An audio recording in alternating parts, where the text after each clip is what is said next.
भारत के एक छोटे से गांव में दो बचपन के दोस्त रहते थे, अरुण और विजय। दोनों का रिश्ता सिर्फ दोस्ती तक सीमित नहीं था, बल्कि भाईचारे जैसा गहरा था। खेतों में काम करना हो, तालाब पर नहाना हो या पेड़ की छांव में सपनों की बातें करना हो, उनका हर पल साथ गुजरता था। गांव की मिट्टी से उनका गहरा नाता था। सुबह सूरज उगते ही वह अपने खेतों में पहुंच जाते और दोपहर को आम के बाग में बैठकर भविष्य की बातें करते। अरुण पढ़ाई लिखाई में तेज था और गांव की सीमाओं से आगे कुछ बड़ा करने का सपना देखता था, जबकि विजय का मन खेत खलिहान और गांव की जिंदगी में ही बसता था। एक दिन अरुण ने विजय से कहा, दोस्त, मैं शहर जाकर अपनी पढ़ाई पूरी करना चाहता हूँ। वहाँ मुझे नए मौके मिलेंगे, शायद मैं अपने सपनों को पूरा कर पाऊँ। विजय थोड़ी देर चुप रहा, फिर मुस्कुराते हुए बोला, अरुण, अगर तेरी मंजिल वहाँ से है तो तुझे ज़रूर जाना चाहिए। मैं गांव में रहकर खेती संभालूंगा। तू बड़ा आदमी बनकर लौटेगा तो मुझे तुझ पर गर्व होगा। उस दिन के बाद दोनों की जिंदगी बदलने लगी। अरुण शहर चला गया और विजय गांव में रह गया। शहर पहुंचकर अरुण को शुरुआत में काफ़ी मुश्किलें झेलनी पड़ी। छोटा सा कमरा किराए पर लिया, सस्ती किताबें खरीदी और ट्यूशन पढ़ाकर अपना खर्चा चलाया, लेकिन उसकी लगन और मेहनत रंग लाने लगी। पढ़ाई में अव्वल आने पर उसे छात्रवृत्ति मिली और धीरे धीरे उसने नौकरी भी पा ली। अरुण शहर की तेज रफ्तार जिंदगी का हिस्सा बन गया। बड़े दफ्तर, ऊंची इमारतें और चमकदार गाड़ियां, सब कुछ नया और आकर्षक था। लेकिन इतने व्यस्त दिनों के बीच भी उसके दिल में विजय और गांव की यादें बसी रहती। वहीं गांव में विजय अपने खेतों में मेहनत करता रहा। बारिश का इंतजार, मौसम की मार और कभी फसल अच्छी कभी बर्बाद, यही उसकी दुनिया थी। पर उसके चेहरे पर हमेशा संतोष और सादगी की मुस्कान रहती।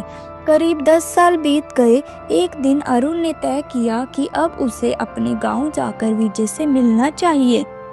वह एक बड़ी गाड़ी में बैठकर गांव पहुंचा। गांव की वही कच्ची सड़कें, वही पोखर, वही मंदिर, सब कुछ देखकर उसके दिल में पुरानी यादें ताजा हो गई।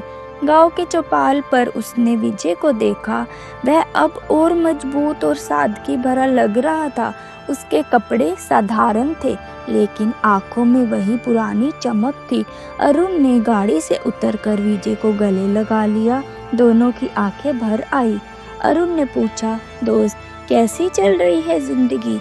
जैसी गांव की जिंदगी होती है, कभी सुख कभी दुख, पर संतोष है। और तू तो बड़ा आदमी बन गया, गाड़ी बंगला सब कुछ है तेरे पास।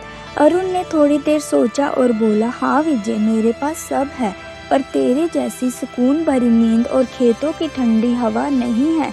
यहाँ आने पर लगता है कि असली खुशी तो इस मिट्टी में है। रात को दोनों ने तालाब किनारे बैठकर बातें की। अरुण ने शहर की भागदौड़, काम का दबाव और अकेलेपन की बातें बताई। वही विजय ने गांव की मुश्किलों और किसानों की हालत के बारे में बताया। अरुण ने कहा, दोस्त, मैं सोचता हूँ कि काश मैं भी तेरे साथ गांव में रहता। शहर में सब है पर अपनों का साथ नहीं है।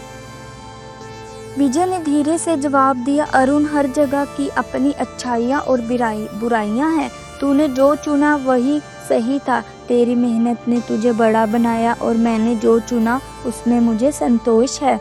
अगले दिन अरुण ने विजय के खेतों में घूमकर देखा। मिट्टी की खुशबू और गांव के लोगों का अपनापन, ये सब उसे गहराई तक छू गए। उसने सोचा, शहर की ऊंची इमारतें तो आकर्षक है, पर जड़ों की मजबूती इस मिट्टी में है। जाते समय अरुण ने विजय का हाथ पकड़कर कहा, दोस्त, मैं हर साल गांव आकर तुझसे मिलूंगा और इतना वादा करता हूँ कि अब गांव के लिए कुछ भी करूँगा। स्कूल, अस्पताल और किसानों की मदद, मैं सब पे अपना हाथ बटाऊंगा। विजय की आंखों में चमक आ गई। उसने कहा, मुझे तुझ पर हमेशा गर्व रहा है अरुण। तू जहाँ भी रहेगा गांव की मिट्टी तुझसे जुड़ी रहेगी।